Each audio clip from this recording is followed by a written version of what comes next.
Hello everyone, welcome in my class. किसी भी exam को क्रैक करने का मूल मंत्र होता है प्रैक्टिस एंड रिवीजन। ठीक है, उससे भी ज़्यादा अगर कोई चीज़ महत्वपूर्ण है, कोई चीज़ मायने रखती है, तो वो ये है कि हम सबसे पहले जान लें कि हमारा सिलेबस क्या है। बिना सिलेबस जाने किसी भी एग्ज़ाम की तैयारी करना उस खिलाड़ी की तरह है जो खेलना चाहता है क्रिकेट लेकिन प्रैक्टिस करता है वो फुटबॉल की।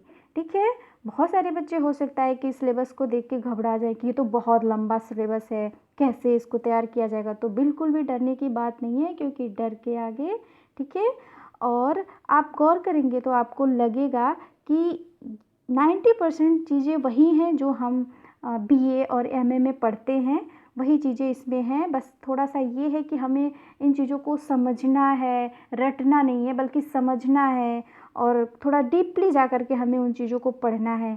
ठीक है, तो चलिए शुरू करते हैं। विश्वविद्यालय अनुदान आयोग ने समाजशास्त्र का जो पाठ्यक्रम निर्धारित किया है उसमें कुल 10 यूनिट्स हैं, और उसमें पहला यूनिट्स है समाजशास्त्रीय सिद्धांत। इसमें फर्स्ट पॉइंट है शास्त्रीय समाजशास्त्रीय परंपराएं। इसमें आपकी दुर्खिम, मैक्स वेबर, मार्क्स हैं। दूसरा पॉइंट है संरचना प्रकार्यवाद एवं संरचनावाद। इसमें मेलिनोवस्की, ब्राउन, पार्सन्स, मर्टन, स्ट्रॉस। ठीक है। तीसरा पॉइंट है व्याख्यात्मक एवं निर्वचनात्मक परंपराएं। इसमें हमें मीड, मैनहिन, सोर्ज, गारमफिंकेल, गॉफमैन, गिड्स को पढ़ना है। चौथा पॉइंट उत्तर आधुनिकतावाद, उत्तर संरचनावाद तथा उत्तर उपनिवेशवाद। ठीक है, इसमें हमें Edward said, Pierre बोर्दियू, Michel फुको, Eugene Habermas, ठीक है, और एंथनी गिडेंस, मैनुअल केकेल्स। और हमारा पांचवा पॉइंट इसमें है भारतीय चिंतक। इसमें हमें इंडियन थिंकर्स को पढ़ने, इसमें गांधी, अंबेडकर, मुखर्जी, घुरिये, निवास और इरावती कार्वे। ठीक है। हमारा जो दूसरा यूनिट है शोध प्रविधियाँ और विधियाँ। इसमें फर्स्ट पॉइंट है सामाजिक यथार्थ की अवधारणा। सामाजिक यथार्थ किसे कहते हैं? तो जो ज्ञान व्यवस्थित हो, जो सर्वमान्य हो, वो सामाजिक यथार्थ होता है। ठीक है, तो इसमें हमारा फर्स्ट पॉइंट है विज्ञान का दर्शन। सामाजिक विज्ञान में वैज्ञानिक विधि और ज्ञान मीमांसा, व्याख्यात्मक परंपराएं। सामाजिक विज्ञान में वस्तुनिष्ठता, आचार शास्त्र तथा राजनीति शास्त्र। आचार शास्त्र से हमें यहाँ पर ये संबंधित है कि यह मनुष्यों के चरित्र, आचार व्यवहार का शास्त्र है। इसे मोरल फिलॉसफी भी कहा जाता है। ठीक है। दूसरा पॉइंट है इसमें शोध अभिकल्प निरूपण। इसमें हमें सामाजिक विज्ञान शोध, डाटा और प्रलेख पठन, आगमन और निगमन विधियों को पढ़ना है। तथ्य, संबोध और सिद्धांत पढ़ने हैं। प्राकल्पना, शोध पत्र, उद्देश्य। इसमें थर्ड पॉइंट है परिमाणात्मक तथा गुणात्मक विधियाँ। इसमें नृजाति वर्णन, सर्वेक्षण विधि, ऐतिहासिक विधि, तुलनात्मक विधि। और इसमें फोर्थ पॉइंट है तकनीकें, निदर्शन, प्रश्नावली और अनुसूची, सांख्यिकी विश्लेषण, अवलोकन, साक्षात्कार और व्यक्तिक अध्ययन। ठीक है। यूनिट थर्ड है मौलिक अवधारणाएं और संस्थाएं। ये सारी चीज़ें तो परिचित हैं, हम सब पढ़ चुके हैं इसे ग्रेजुएशन में। समाजशास्त्रीय अवधारणाएं, सामाजिक संरचना, संस्कृति, नेटवर्क, परिस्थिति और भूमिका, पहचान, समुदाय, प्रवासी, मूल्य, मानदंड और नियम। पर्सनहुड से तात्पर्य है व्यक्तिपन। किसी व्यक्ति को व्यक्ति होने का दर्जा प्राप्त होने की स्थिति को कहते हैं। हैबिटस, इससे तात्पर्य हमारा सामाजिक आदतें, जो व्यक्ति अपने आप आसपास की सामाजिक दुनिया को समझते हैं और प्रतिक्रिया करते हैं। ठीक है। और एजेंसी, अधिकारी तंत्र, सत्ता और प्राधिकार। इसमें दूसरा पॉइंट है सामाजिक संस्थाएं, जिसमें हमें विवाह, परिवार और नातेदारी, अर्थव्यवस्था, राज्य शासन विधि, धर्म, शिक्षा, कानून और रीति रिवाज पढ़ने हैं। तीसरा पॉइंट है सामाजिक स्त्रीकरण। इसमें हमें सामाजिक विभेद, पदानुक्रम, असमानता और पाश्चात्यकरण, जाति और वर्ग, लिंग, लैंगिकता और दिव्यांगता, प्रजाति, जनजाति और नृजातीयता। ठीक है। हमारा चौथा पॉइंट है इसमें सामाजिक परिवर्तन और प्रक्रियाएं।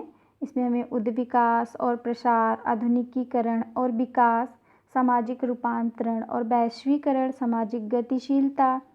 हमारा फोर्थ जो यूनिट है उसमें ग्रामीण एवं नगरीय रूपांतरण। इसमें हमें ग्रामीण समाज और नगरीय समाज का विस्तृत अध्ययन करना है। इसमें हमारा फर्स्ट पॉइंट है ग्रामीण एवं खेतिहर समाज।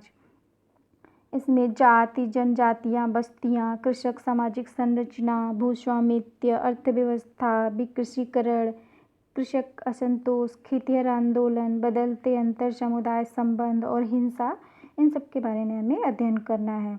दूसरा पॉइंट है इसमें हमें नगरीय समाज। इसके अंतर्गत हमें नगरवाद, नगरीयता, नगरीकरण, कस्बे, शहर, उद्योग, सेवा, व्यवसाय, गंदी बस्तियाँ, मध्यम वर्ग, गेटेड कम्युनिटी।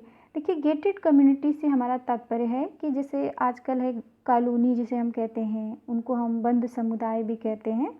ठीक है, नगरीय आंदोलन और हिंसा। हमारा फिफ्थ पॉइंट यूनिट है, इसमें राज्य, राजनीति और विकास के बारे में अध्ययन करना है। तो हमारा फर्स्ट पॉइंट है भारत में राजनीतिक प्रक्रियाएं। इसमें जनजाति, राष्ट्र, राज्य और सरहद, अधिकारी तंत्र, अभिशासन और विकास, लोकनीति, स्वास्थ्य, शिक्षा और आजीविका, राजनीति, संस्कृति, तृणमूल प्रजातंत्र, विधि और समाज, लिंग और विकास, भ्रष्टाचार, अंतर्राष्ट्रीय संगठनों की क्या भूमिका है समाज में। ठीक है, उसमें दूसरा पॉइंट है सामाजिक आंदोलन और विरोध। इसके अंतर्गत हमें राजनीतिक गुटों के बारे में, इसमें दबाव गुट, जाति पढ़ना है, निर्जातीयता, विचारधारा, दिव्यांगता, धर्म, क्षेत्र आधारित आंदोलन, सिविल सोसाइटी और नागरिकता का अध्ययन करना है। गैर सरकारी संगठन जो हमारे समाज में काम कर रहे हैं, सक्रियतावाद और नेतृत्व क्या है, लीडरशिप क्या है, इसके बारे में अध्ययन करना है। हमारे सोसाइटी में जो आरक्षण है और जो उससे संबंधित जो राजनीति है उसका अध्ययन करना है। यूनिट जो 6 है उसके अंतर्गत हमें अर्थव्यवस्था और समाज का अध्ययन करना है। इसमें हमें विनिमय, उपहार, पूंजी, श्रम और बाजार, उत्पादन की विधियों पर बहस, संपत्ति और संपत्ति संबंध पढ़ना है, राज्य और बाजार, कल्याणवाद और नव उदारवाद, आर्थिक विकास के जितने भी मॉडल हमारे समाजशास्त्रियों ने दिया है उसे पढ़ना है, निर्धनता, अपवर्जन, कारखाना और उद्योग प्रणालियाँ। ठीक है, अपवर्जन से हमारा तात्पर्य है कि वह प्रक्रिया जिसके द्वारा किसी समूह को मुख्य धारा से निकालकर सीमांत पर पहुंचा दिया जाता है उसे अपवर्जन कहा जाता है।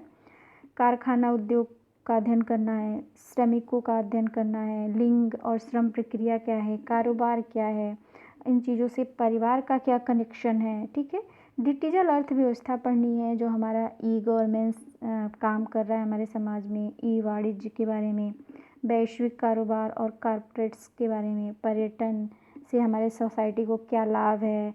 ठीक है, उपभोग के बारे में पढ़ना है। और इसका यूनिट्स हमारा 7th है पर्यावरण और समाज। इसमें हमें सामाजिक और सांस्कृतिक परिस्थितिकी के विविध रूप पढ़ना है और इसमें कृषि, जैव विविधता, देशी औषधि, पर्यावरण, वन नीतियाँ, आदिवासी अपवर्जन। ठीक है, और प्रवास, विकास, विस्थापन, जल और सामाजिक अपवर्जन, आपदा, पर्यावरण प्रदूषण, अंतर्राष्ट्रीय नीतियाँ, पर्यावरण संबंधी आंदोलन, ये सभी हमें डिटेल में अध्ययन करना है।